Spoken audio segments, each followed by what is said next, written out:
Dinosaurs 160 million सालों तक इस दुनिया पर गालिब रहे। 230 मिलियन सालों पहले डायनासोर्स इस दुनिया पर नमूदार हुए।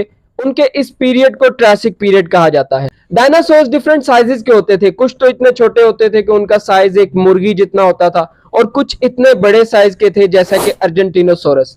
तारीख में बताया गया है कि अर्जेंटिनोसोरस सबसे बड़ा जानवर था। इसका साइज 30 से 40 मीटर था और इसका वजन 50,000 किलो से 1 लाख किलो के दरमियान होता था। ये सब्जीखोर था और बड़े बड़े दरख्त अपनी लंबी गर्दन की वजह से इजीली खा जाया करता था। इसके बाद हम बात कर लेते हैं कॉम्प्सोग्नाथस की।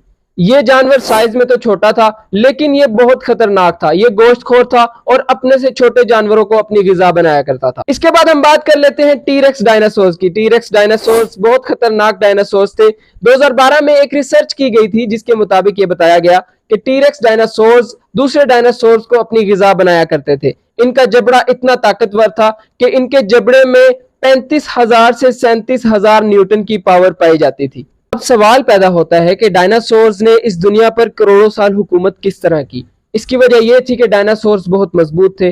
उनके ऊपर उनके इर्द गिर्द के माहौल का कुछ असर नहीं होता था। वो किसी भी माहौल में अपने आप को इजीली ढाल लिया करते थे। उनकी रिहाइशगाह कोई एक स्पेसिफिक जगह नहीं होती थी। वो इस दुनिया में मुख्तलिफ जगहों पर ट्रैवल करते रहते थे और अपनी सिविलाइजेशंस बनाते थे। 66 मिलियन सालों पहले इस दुनिया से एक शहाब साकिब आकर टकराया, जिसकी वजह से दुनिया में बहुत हीट पैदा हो गई और मुख्तलिफ गैसेस पैदा हो गई और इन तमाम डायनासोर्स की हलाकत हो गई। इस दौर को उनका आखिरी दौर कहा जाता है और इसका नाम क्रिटेशियस पैलियोजीन एक्सटिंक्शन इवेंट है।